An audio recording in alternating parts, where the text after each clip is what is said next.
afternoon. Welcome to the U Talk Show. I'm Horst. This is Kyle, and apparently it's shitpost week this week. So Kyle had a very elaborate topic planned. It was the certainty of ignorance versus the doubt of knowledge or some such. Understanding. Kyle would like to convince you that some people are fucking morons. Personally, I don't think you need convincing. You're here, which means that you've already seen a lot of fucking morons say things. Sometimes those fucking morons are us. I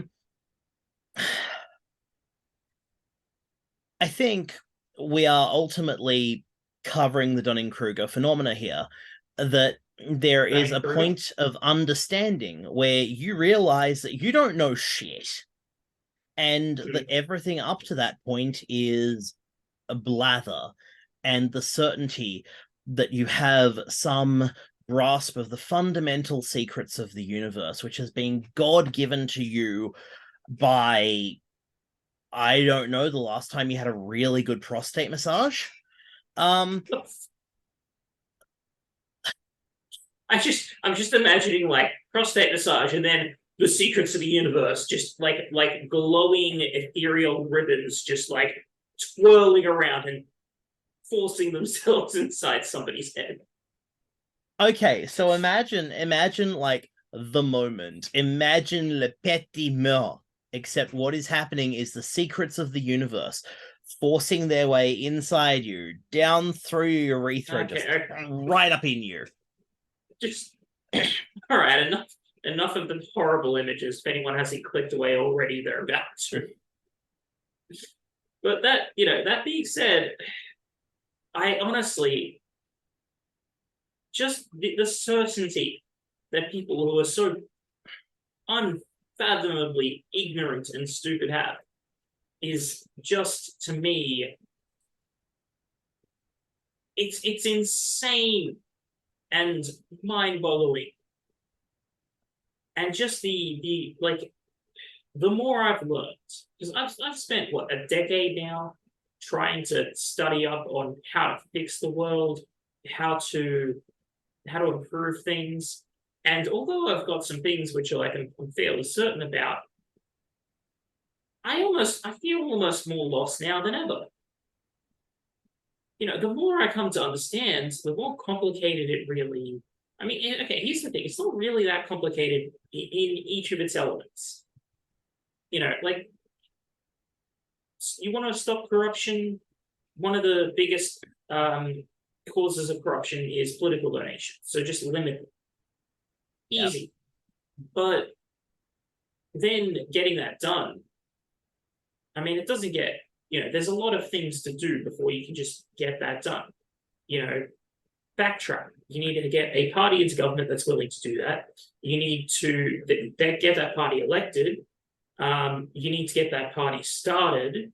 You need to get members for that party to get started, have a constitution for that party, have a basic moral philosophy, like a great one, like, utilitarianism, or a crappy political ideology, even if, you're the... Like making a lot of money. Yeah. And so, there's just so much to it. And you have, trying to learn how to fix the world, the more I learn, the more doubts that I have that it's actually that I can pull it off, or that anyone could pull it off. Even though I now understand how, there's so much doubt in that. And then there's there's the constant rethinking, because you find out, oh, you're wrong in this regard.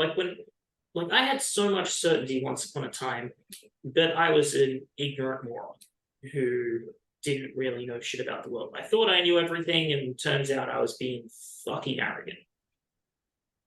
But then when reality hit me like a truck for carrying a ton of bricks that was thrown at me by the Hulk,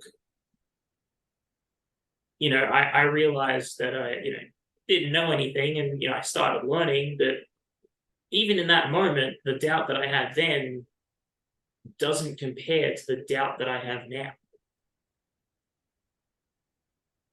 And honestly, I don't know what to do with that. And I don't know what to do with the sheer level of arrogant stupidity and confidence that people who are very ignorant of how the world works really are. What are your thoughts, Horst? I think you need to read Michel Onfray's Puissance des Hystères. Gesundheit?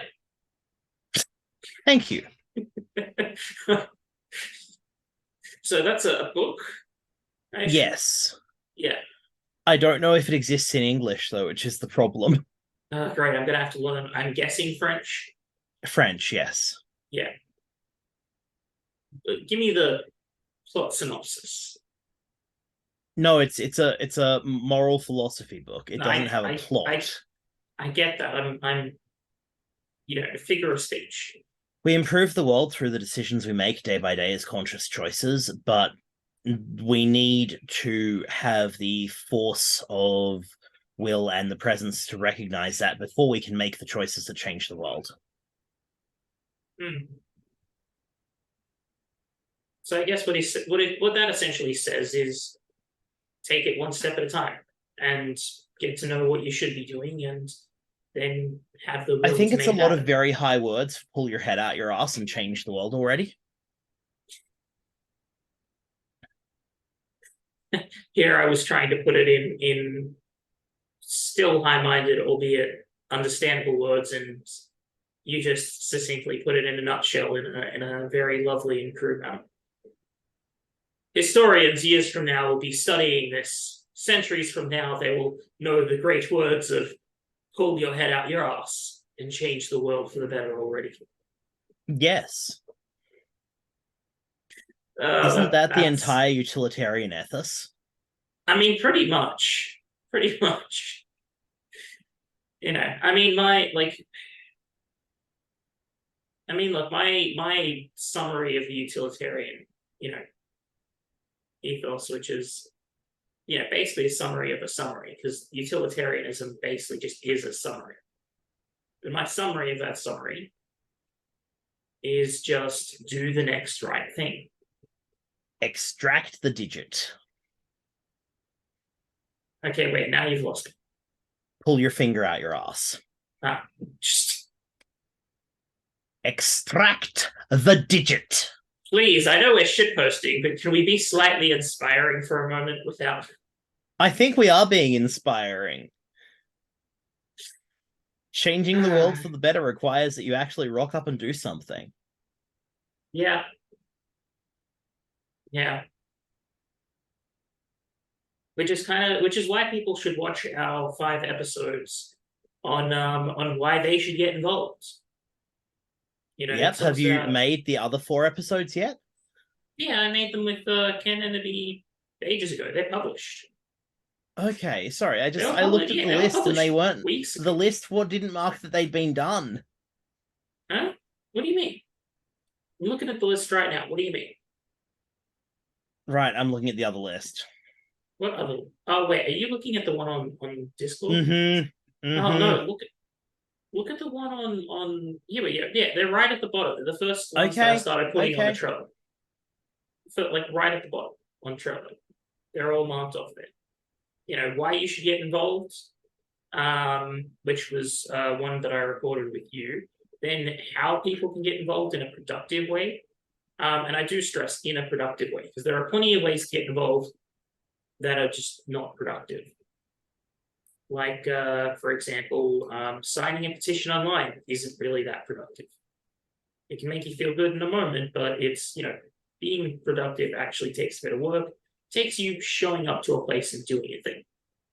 And then what does it look like for you to get involved? What can it look like in very practical terms? Again, showing up. It makes you look irresistible to people who you want to get involved with. And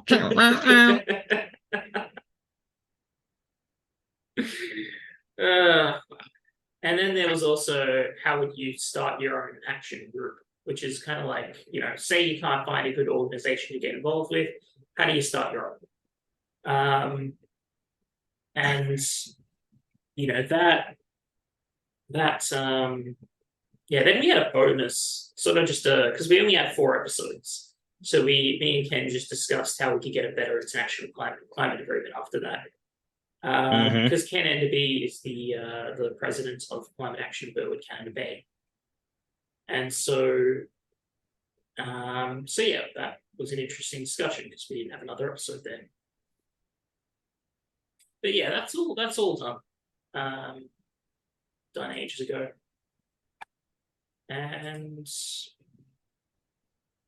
yeah, but let's get back to the so I mean, have we really, is there any more to say on that? I don't think I so. think okay, I guess it's a bit of a shorter episode, only about 7-8 minutes. So yeah. Well, thanks everybody for watching, and I guess we'll catch you later. Okay, take care, y'all.